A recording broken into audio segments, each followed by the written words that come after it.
Democrats may have had a big night last night, but the top Democrat, President Biden, is lagging in the polls lately. And here's the latest.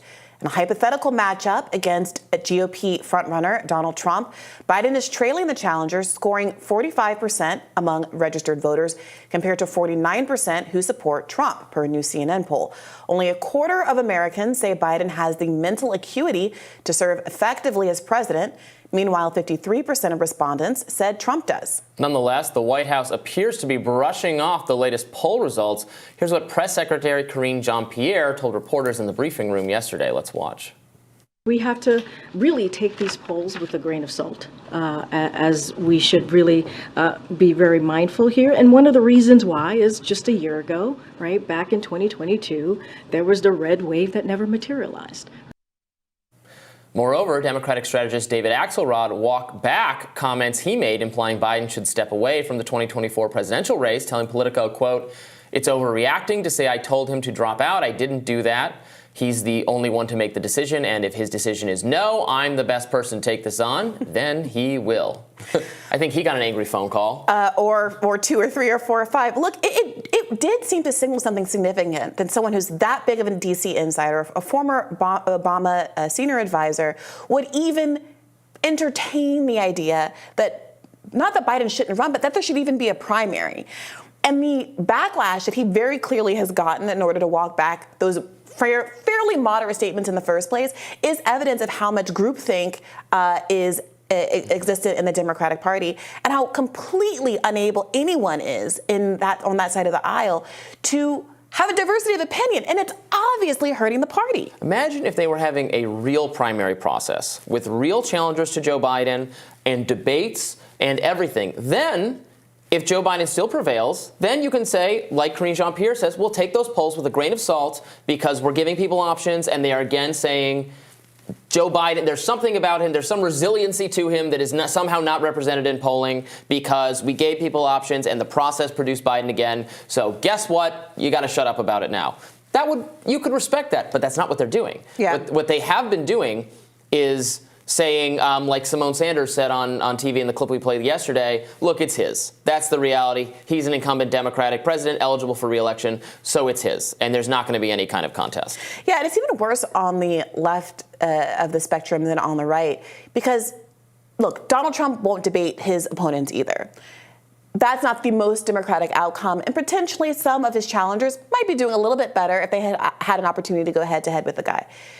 I understand why he strategically doesn't want to do it. I completely get it. If I were advising him, I would probably also tell him not to do it. But in terms of the big D democracy of it all, it's not great. But at least conservative news outlets have been willing to have his challengers on. They've been willing to host debates. They've been willing to have town halls and forums for the public to get to know them, even if Donald Trump doesn't specifically want to engage. And what's particularly pernicious about the way this all works among Democrats is that all of the corporate media is so lockstep in with the party that we can't even get Marianne Williamson or even really Dean Phillips that much of an airing on these news shows. Or, obviously RFK Jr. before he left the Democratic ticket. Yeah, for sure. There's a lot more. We have another Republican debate tonight. Donald Trump will not be participating, and I don't know that there's much hope among the other candidates that one of them can break through. Of course, there is always the chance that for one legal reason or another, Donald Trump opts not or maybe is forced not to be the candidate, in which case they have to be waiting in the wings, I guess. So there's a kind of weird on the Republican side, even if it's over, it's not really over, people shouldn't drop out for that reason kind of thing happening. And then the equivalent on that is the Biden age question or the health question, or he's a... one of my colleagues at Reason was saying, he ran the numbers, and for someone at Biden's age, there's just a 7% chance he passes away. Just consistent with his age, not anything having to do with his specific health profile. Just someone of that age level, there's a couple percentage points chance every year that's your last year. There's a way that Democrats have been talking about this age issue almost like, don't worry, guys. I know the polls are bad, but it's just because he's old. It's not a substantive concern. Yeah.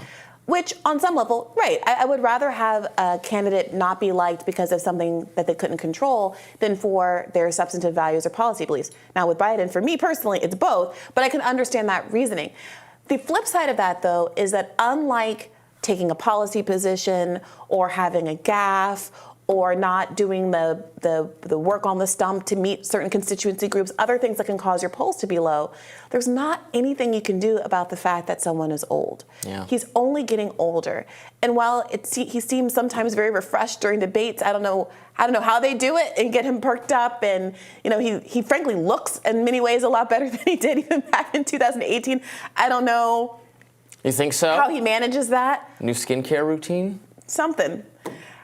You can change those kind of face. you can change those kind of superficial things, but at the end of the day, his gait, his actual age, his mental competency, all of those things seem to be on the decline, and Democrats are going to have to do. The only way to fix that is to replace Biden. Yeah. On the other hand, I guess he can keep pointing to the scoreboard.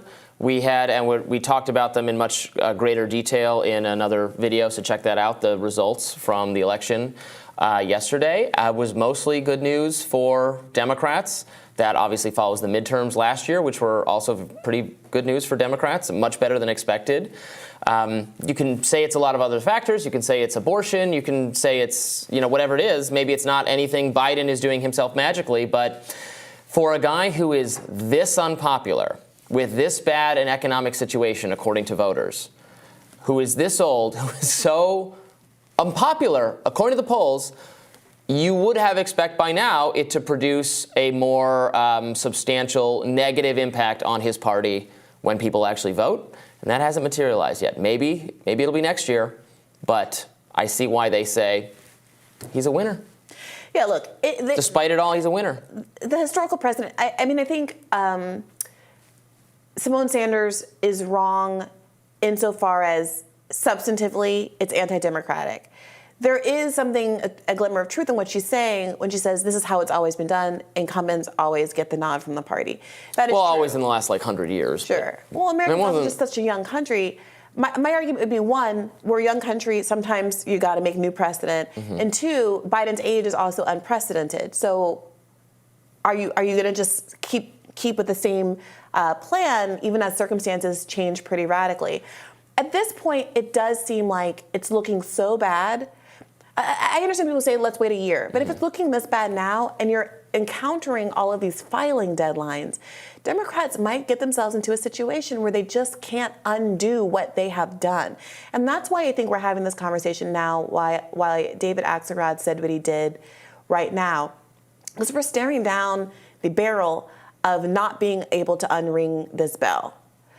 And that's why I think Dean Phillips hopped in when he did. Yeah. Obviously, you have Marianne Williamson and Cenk Uygur in the race. Cenk faces some concerns about whether or not he's eligible to run, but he's in there trying to bring attention to the fact that there needs to be diversity of candidates and talking about how there needs to be debates. I would love to see a debate between all of the Democratic candidates not named Joe Biden if he's not willing to do it.